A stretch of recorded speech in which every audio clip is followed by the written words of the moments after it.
오늘 저는 여러분과 함께 꺾어진 사람이란 제목으로 은혜의 말씀을 나누고자 합니다. 이 세상에 있는 물건은 대개 꺾어 놓으면 아무 쓸모가 없습니다. 풀이나 꽃이나 나무를 그 줄기에서 꺾어버리면 그건 쓸모없는 것이 되어버리고 맙니다. 사람들이 만드는 금이나 은이나 동이나 철로 여러 가지 기계와 기구를 만들지만 이것도 꺾어 놓으면 아무 소용이 없게 되는 것입니다. 그러나 여러분, 동물이나 인간은 꺾어져야 쓸모가 있지, 꺾이지 않은 야생의 상태에서는 아무 쓸모가 없습니다. 소를 보십시오. 소는 송아지 그대로 두면은 천방지축으로 뛰고 쓸모가 없습니다. 코를 꿰가지고 그 고집을 꺾어야 농사일에 설 수가 있는 것입니다. 말도 마찬가지입니다. 말 그대로 두면은 아무도 말을 탈 수가 없습니다. 말도 그 고집을 꺾어야 그 다음에 사람들이 탈 수도 있고 물건을 실을 수도 있습니다.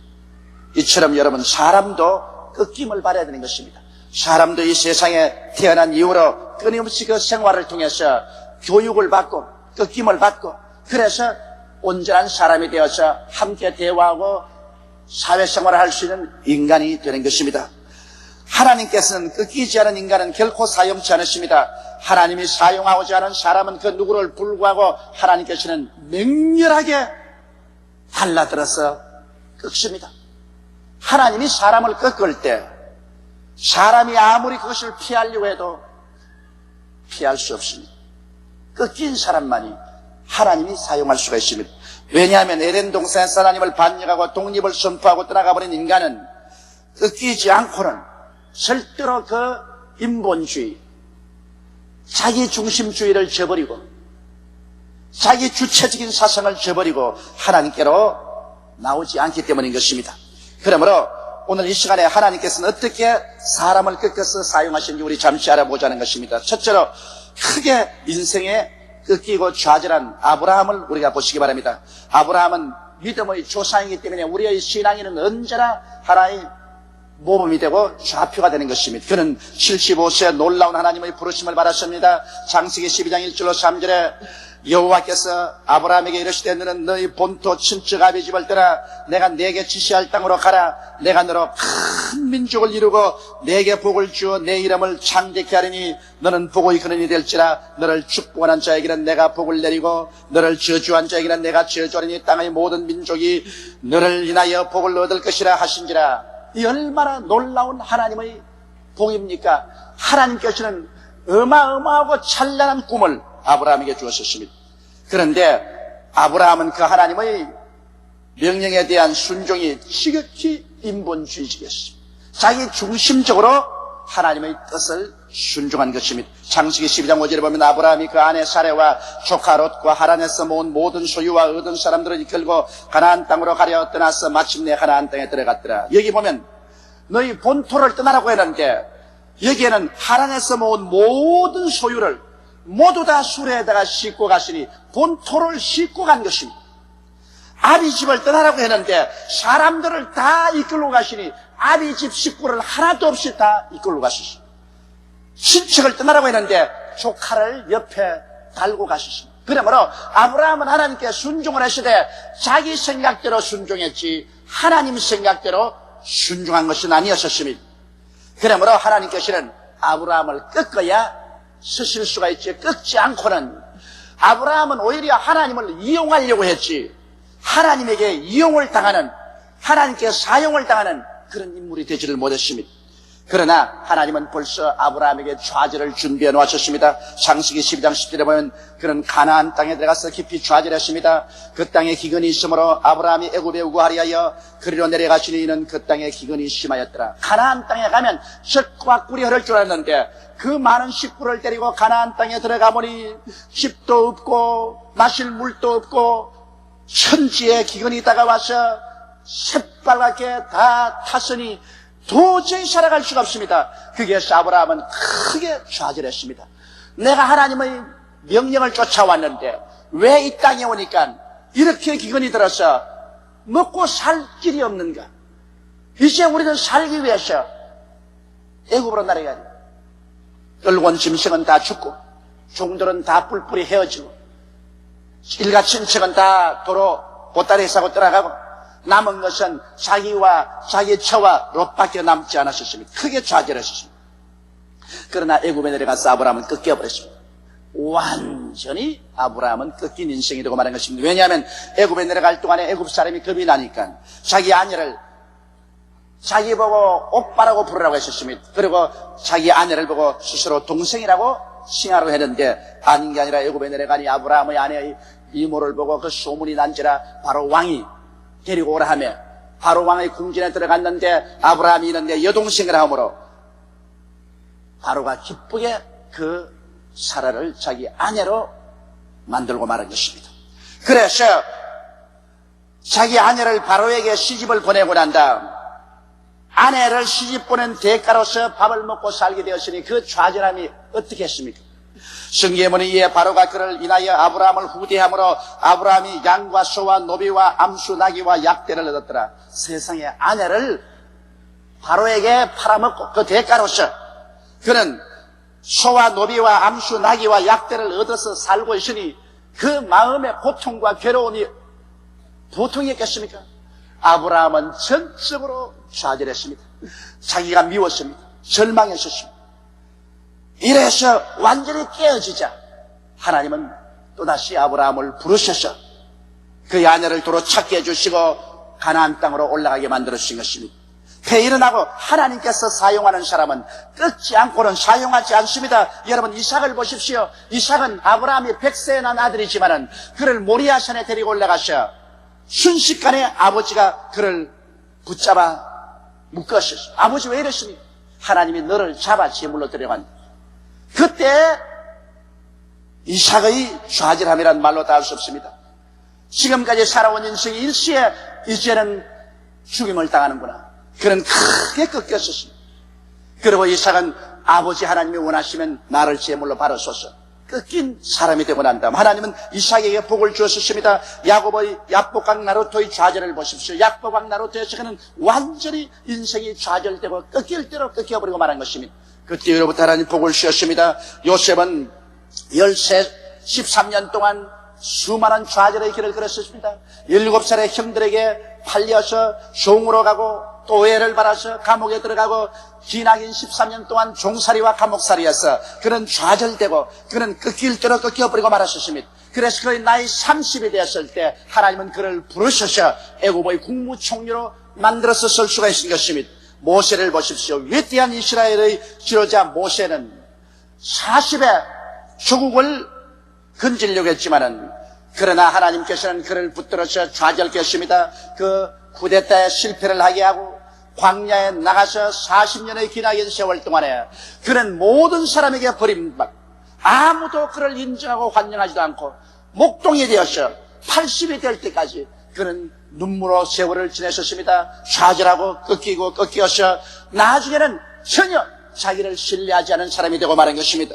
그럴 때 전폭적으로 하나님을 찾고 하나님을 신뢰하고 하나님이 사용할 수 있는 그릇이 된 것입니다. 이러므로 여러분 우리 하나님께서는 그 누구든지 하나님이 부르시고 택한 사람은 꺾습니다. 꺾이지 않고 하나님께 사용함을 받을 사람은 이 땅에 아무도 없는 것입니다. 하나님은 야생의 인생 그대로는 결코 사용하지 아니하신 것입니다. 적게 사용할 사람은 적게 꺾으시고 많이 사용할 사람은 하나님은 많이 꺾으시는 것입니다. 꺾이는 것은 아프고 괴로운 것입니다. 그러나 꺾임을 체험하지 않은 사람은 하나님의 영광도 체험할 수 없는 것입니다. 그럼 오늘 두 번째 생각하고 싶은 것은 사람을 꺾어줘야 하나님을 찾게 되는 것입니다. 시편 23편 4절에 내가 사망의 엄청한 골짜기로 다닐지라도 해를 두려워하지 아니할 것은 주께서 나와 함께 하심이라. 주의 지팡이와 막대기가 나를 안위하시나이다. 여기에서 사망의 엄침한 골짜기로 내려갈 때 주께서 나와 함께 계신다고 말했습니다. 왜냐하면 사망의 엄청한 골짜기로 내려가기 전에는 자기가 살아있습니다. 내가 살아있지만은 사망의 엄침한 골짜기로 지나가면 자기가 깨어집니다. 자신을 잃어버리는 것입니다. 자기가 형편없이 무능력자로 보입니다. 그리고 사망의 엄침한 골짜기에서 비로소 찾는 것은 하나님을 찾게 되는 것입니다. 그러므로 우리 인생은 사망의 엄침한 골짜기를 내려가야 비로소 하나님을 찾게 되고 그곳에서 하나님을 만나게 되는 것입니다. 이러기 때문에 사망의 엄침한 골짜기가 크고 작게 우리에게 다가오는 것은 우리 자신을 꺾어서 그곳에서 하나님을 만나게 하려고 그렇게 하는 것입니다. 사람은 좋은 환경에서는 이론적인 하나님은 알 뿐 실제로 살아있는 하나님을 만날 수는 없습니다. 여러분, 좋은 환경에서 신학은 공부할 수 있습니다. 종교는 가질 수 있습니다. 할렐루야는 할 수 있습니다. 그러나 가슴을 찡하게 하고 내 영혼을 자꾸 뒤어 흔드는 그 깊은 속에서 하나님을 만나는 그런 만남이란 사망의 엄침한 골짜기에 들어가야 만날 수가 있는 것입니다. 오늘 깊은 신앙을 가진 사람치고 깊은 시련을 통하지 않은 사람은 아무도 없습니다. 깊은 시련을 통한 사람이야 깊은 시련 속에서 깊은 신앙을 얻게 되는 것입니다. 여러분, 사람들은 이 사망의 엄침한 골짜기에 들어가면 자기 교만이 산산조각이 나는 것을 볼 수 있습니다. 에레미야서 2장 13절에 보면 내 백성이 두 가지 악을 행하였으니 곧 생수에 그런 데는 나를 버린 것과 스스로 웅덩이를 판 것인데 그것은 물을 저축지 못할 터진 웅덩이라고 말했었습니다. 사람은 교만해가지고서 하나님을 저버리고 자기 인간적인 수단과 방법으로 인생을 살아가는 웅덩이를 팠는데 파도 물을 저축할 수 없다는 것입니다. 그것은 터진 웅덩이라는 것입니다. 그러나 사망의 엄침한 골짜기로 떠나가면 그 인간의 교만이 깨어지고 인간은 두 손 들고 천부여 어지없어서 손 들고 옵니다. 회개하게 되는 것입니다. 그리고 사람은 이 사망의 엄침한 골짜기를 지날 때 간교한 지혜와 계략에서 해방됩니다. 인간은 스스로 간교한 지혜와 계략을 가지고 인간의 수단과 방법으로 인생을 살려고 하지만은 사망의 엄침한 골짜기로 날아가면 인간의 모든 수단과 방법이 다 산산조각이 나고 마는 것입니다. 인간의 힘으로 어찌할 수가 없습니다. 그렇게 될 때 그는 순수하게 하나님께 의지하게 되는 것입니다. 여러분, 야곱의 간교한 지혜를 보십시오. 야곱은 팥죽 한 그릇으로 형의 장자의 명분을 빼앗았습니다. 그런 일이 있을 수가 있습니까? 그러나 그는 형의 배고픈 틈을 타서 간교한 지혜로 팥죽 한 그릇 주고 장자의 명분을 내놓으라고 하니 형이 장자의 명분을 내놓고 말한 것입니다. 그 다음 아버지가 나이가 많아서 눈이 어두운 것을 기화로 해서 형의 옷을 입고 형의 흉내를 내어서 들어가서 장자에게 주는 모든 축복을 다 받았습니다. 여러분, 하늘나라는 언제나 장자를 통해서 상속이 이루어졌었습니다. 그러므로 아버지가 세상을 뜨기 전에 장자에게 언제나 복을 주고 온 가문을 맡깁니다. 그런데 에서가 받아야 될 것을 야곱이 에서의 옷을 입고 에서의 인치에서 아버지께로부터 모든 복을 다 받았습니다. 얼마나 간교한 사람이고 청약적인 사람인 것입니까? 그러다가 형이 죽이려고 하며 형에게 쫓겨서 외아저씨 집에 가서 20년 동안 머슴살이 할 동안에 외아저씨에게 속임을 당하기도 하고 외아저씨를 속이기도 하고 그런 그 간교와 청약을 버리지 않았었습니다. 그러나 하나님께서 고향 땅으로 들어가라고 하며 그는 돌아오는 중에 야복나루트에서 하나님께서 그를 만나서 간교한 인간의 지혜를 깨뜨렸습니다. 그는 진실로 사망의 엄침한 골짜기에 내려오게 됐습니다. 왜? 야복나루트에 왔는데 뒤에는 외아저씨가 군대를 거느리고 네가 다시 돌아오면 너를 죽여버리겠다고 하지요. 사람을 보내야 형님에게 내가 돌아간다니 형이 400명의 군대를 거느리고 질풍같이 뛰어옵니다. 동생을 박살을 내 죽이려고 하는 것입니다. 20년 동안 마음에 칼을 가른 그 원한을 갚으려고 하는 것입니다. 뒤로 돌아갈 수도 없고 앞으로 나갈 수도 없고 그는 그 자리에서 이제는 형의 칼에 죽게 되었습니다. 그래서 그는 자기의 모든 짐승과 치아들을 다 야복강을 넘어가게 하고 자기 혼자 야복강 이 건너편에 쪼그리고 앉아 있었습니다. 만일 형이 정말 와서 온 짐승들을 다 빼앗고 가족들을 도륙하면 자기는 달아나겠다는 것입니다. 그런데 밤중에 갑자기 천사가 사람의 모습으로 나타나서 야곱하고 씨름을 합니다. 그 씨름은 다른 씨름이 아닙니다. 야곱 보고 강을 건너가라는 것입니다. 너는 죽든지 살든지 처자와 함께 하라. 강을 건너가라. 야곱은 말합니다. 나는 안 건너가겠습니다. 처자는 죽더라도 나는 살아야 되겠습니다. 그러면 나는 안 건너갑니다. 환세도록 씨름을 했었습니다. 그러나 해가 떠올 때 하나님의 사자가 손을 들어 그 환두뼈를 쳐버리며 쩔눈발이가 되고 마는 것입니다. 줄뚝발이가 되어서는 이제 형이 아무리 그를 살려놓으려 해도 살릴 수가 없습니다. 왜? 그는 도망칠 수 없는 처지에 놓이게 된 것입니다. 막다른 골목에 치였습니다. 그는 사망의 가장 음침한 골짜기에 쳤습니다. 그때 그는 하나님을 찾았습니다. 그 천사를 잡고서 나에게 복을 내려주지 아니하면 내가 당신을 놓지 않겠나이다. 내 이름이 뭐냐? 야곱입니다. 이제는 내 이름을 야곱이 아니라 이스라엘 해라. 하나님과 기르어서 이긴 자고 하라. 당신의 이름이 무엇입니까? 어찌하여 너가 나의 이름을 묻는가? 거기에서 야곱은 그분이 바로 하나님인 것을 알았었습니다. 우리 주 예수께서 천사의 모습으로 온 것을 알게 되었습니다. 그래서 그 장소를 그는 브니엘이라고 말했습니다. 하나님과 얼굴과 얼굴을 마주대고 보았지만은 그는 죽지 않고 살았다는 말로서 그 장소의 이름을 붙였습니다. 그래서 그는 바로 브니엘을 떠나서 올 때 태양이 떠올랐었습니다. 그가 완전히 좌절해서 깨어졌을 때, 그리고 하나님께 항복했을 때 그는 하나님을 만나게 된 것입니다. 사망의 엄침한 골짜기에서 하나님을 만나고 출발하니까 밤은 지나가고 광명한 태양이 떠오르게 된 것입니다. 사랑하는 성도 여러분, 여러분의 문제의 해답은 하나님을 만나는 데 있는 것입니다. 하나님을 만나면 문제가 해결되는 것입니다. 인간의 수단과 방법으로 문제를 해결하는 것이 아닙니다. 여러분께서 사망의 엄침한 골짜기에 내려가는 것은 인간의 교만과 인간의 수단과 방법을 포기하기 위해서 그렇게 하는 것입니다. 하나님 앞에 완전히 깨어지고 항복해서 하나님을 만나면 여러분 그 자리가 바로 브니엘이 됩니다. 하나님의 얼굴을 만났으나 죽지 아니하였도다. 하나님을 만나고 그 다음에 야복 나루트를 건너가는 야곱에게는 태양이 떠올랐습니다. 비록 그는 절름발이가 되어서 쩔뚝쩔뚝하고 빈손 들고 400인의 군대를 거느린 형을 마주쳐 나가지만은 이제는 야곱은 자기 힘으로 살지 않습니다. 이제는 하나님이 책임져 주시는 인생을 살게 된 것입니다.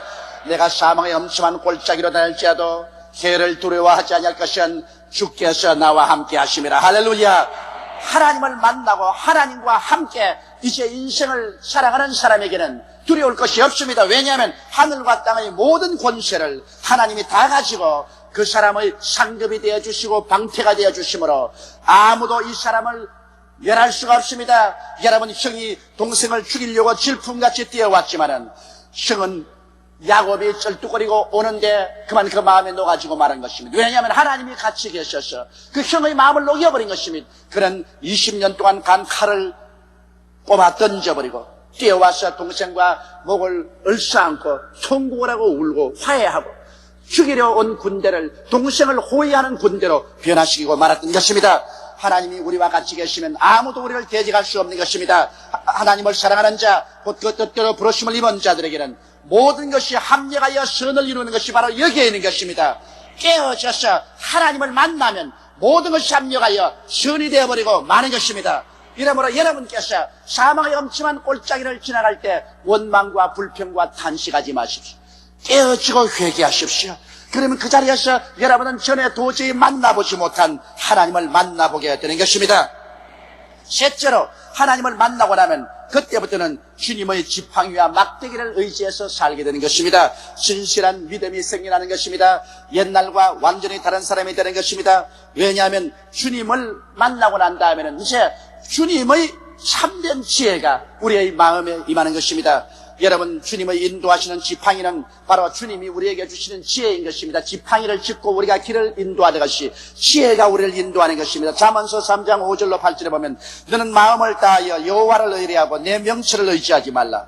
너는 범사의 그를 인정하라. 그리하면 내 길을 지도하시리라. 스스로 지혜롭게 여기지 말지어다. 여호와를 경외하며 악을 떠날지어다. 이것이 내 몸의 양약이 되어 내 골수로 윤택하게 하리라고 하신 것입니다. 깨어진 사람, 꺾어진 사람은 인간의 꾀로 인생을 살지 아니하고 하나님을 전적으로 의지하고 사는 것입니다. 살든지 죽든지 흥하든지 망하든지 성하든지 쇠하든지 나는 하나님께 의지하고 삽니다. 하나님이 우리의 지혜가 되어버리고 마는 것입니다. 할렐루야. 성경에도 하나님을 경외하는 지혜의 근본이라고 말한 것입니다. 참된 지혜는 하나님의 말씀과 성령의 가르침으로 얻게 되는 것입니다. 잠언서 3장 13절로 21절에 지혜를 얻은 자와 명철을 얻은 자는 복이 있나니 이는 지혜를 얻는 것이 은을 얻는 것보다 낫고 그 이익이 정금보다 나음이라. 지혜는 진주보다 귀하니 너희 사모하는 모든 것으로 이에 비교할 수 없도다. 그 우편에는 장수가 있고 그 좌편에는 부귀가 있나니 그 길은 즐거운 길이요 그 첩경은 다 평강이라.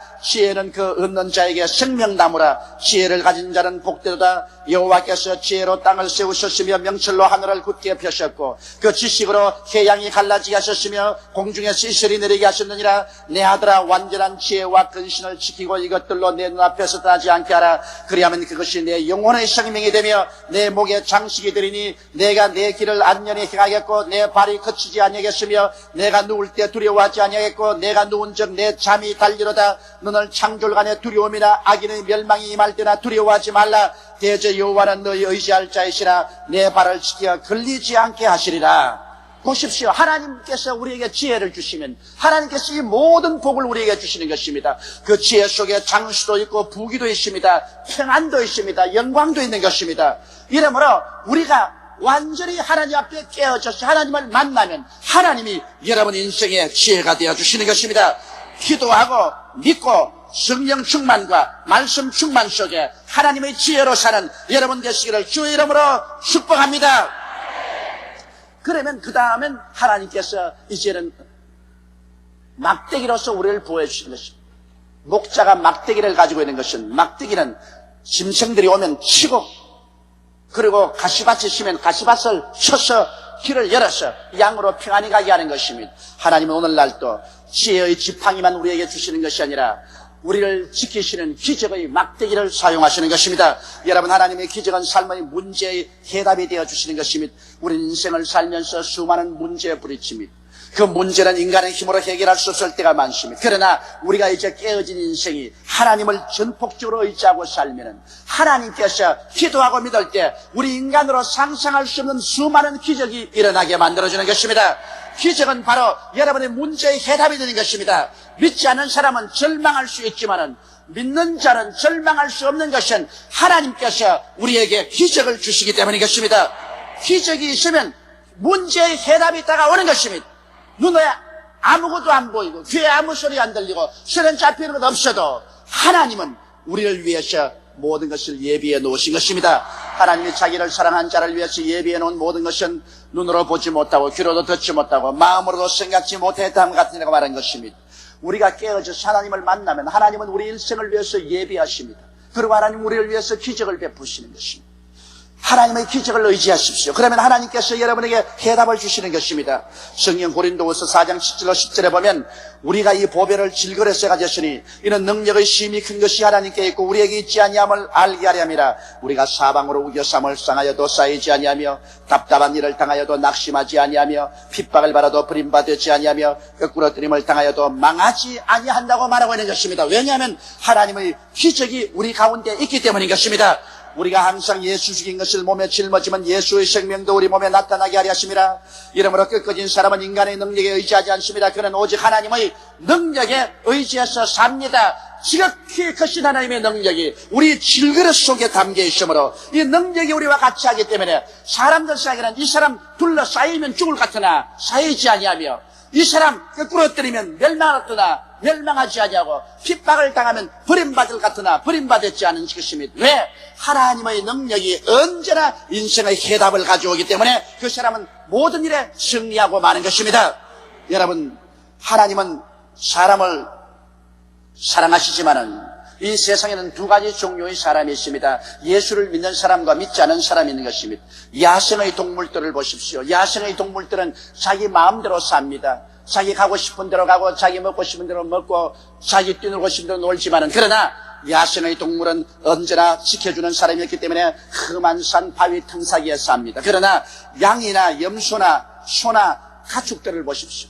이는 사나운 이빨이 없고 사나운 발톱이 없지만은 사나운 뿔이 없지만은 그러나 목자가 있어서 가축은 목자가 돌봐주는 것입니다. 목자가 있기 때문에 그들은 평지에서 삽니다. 푸른 풀밭에 넣고 쉴만한 물가에 가서 물을 마시고 편안히 삽니다. 가축들은 자기 마음대로 살지 않습니다. 길들임을 받아서 목자가 원하는 그 시간에 일어나고 목자가 원하는 그 시간에 잠자고 목자가 원하는 그 길로 갑니다. 가축은 주체적으로 살지 않습니다. 목자의 종 속에서 살고 있습니다. 그러나 가축은 무엇을 먹을까, 무엇을 입을까, 무엇을 마실까 염려하지 않습니다. 목자가 다 돌봐주는 것입니다. 가축은 목자가 지켜주는 것입니다. 이처럼 여러분과 저는 목자 없는 야생의 인생이 아닙니다. 자기 마음대로 사는 인간이 아닙니다. 우리는 우리의 목자장 되시는 예수 그리스도와 아버지께로 돌아온 사람들인 것입니다. 그러므로 우리 영혼의 목자이시는 우리 아버지와 예수 그리스도는 여러분 우리를 책임져 주시는 것입니다. 우리의 무엇을 먹을까, 무엇을 입을까, 무엇을 마실까를 책임져 주시며 우리를 사나운 짐승에서 보호해 주는 책임을 지고 계시는 것입니다. 우리는 목자가 있는 양들이 되어 있는 것입니다. 옛날은 우리 마음대로 살았지만은 우리는 꺾어지고 이제는 교훈을 받아서 온유한 가축 같은 인생들이 되었습니다. 목자를 우리는 믿고 신뢰하고 순종하고 따라가는 이와 같은 사람이 되었을 때 목자는 우리를 책임져 주시는 것입니다. 여러분과 나는 이 세상에 있지 것 없이 버림받은 사람들이 아닙니다. 하늘과 땅과 세계와 그 가운데 모든 것을 지으신 하나님께서 여러분을 책임져 주시는 것입니다. 이제는 하나님께 전폭적으로 의지하고 하나님과 함께 사는 인생이 되시기를 주의 이름으로 축원합니다. 꺾어진 인생은 완전히 하나님께 의지하는 인생이 되는 것입니다. 우리 다 같이 고개 숙여 기도드리겠습니다. 전능하시고 거룩하신 아버지 하나님, 옛날에는 우리 마음대로 살았습니다. 우리 마음대로 행하고 우리 마음대로 처신했었습니다. 그럴 때는 우리가 모든 일을 스스로 책임지고 스스로 노력해서 살 수밖에 없었습니다. 그러나 하나님이 우리를 부르시고 난 다음에 하나님께 전폭적으로 믿고 순종할 수 있도록 우리를 꺾어주신 것을 감사합니다. 이제 전능무소부지하신 하나님께서 오른손을 붙잡고 이끌어주는 삶을 살게 됨을 생각할 때 감사하옵나이다. 이제 우리들은 아버지 하나님을 믿고 살게 도와주시옵시고 문제가 생기면 뜨겁게 기도하여 대답받는 우리들이 되게 도와주시옵시고 하나님의 지혜와 하나님의 능력을 의지해서 사는 우리들이 되게 도와주시옵소서. 인본주의를 완전히 버리게 도와주시옵시고 신본주의로 살게 도와주시옵시고 자기 주체로 살지 않고 하나님 주체로 살게 도와주시옵시고 하나님을 영화롭게 하기 위해서 사는 우리들이 다 되게 도와주시옵소서. 우리 주 예수님 이름으로 기도드리옵나이다. 아멘.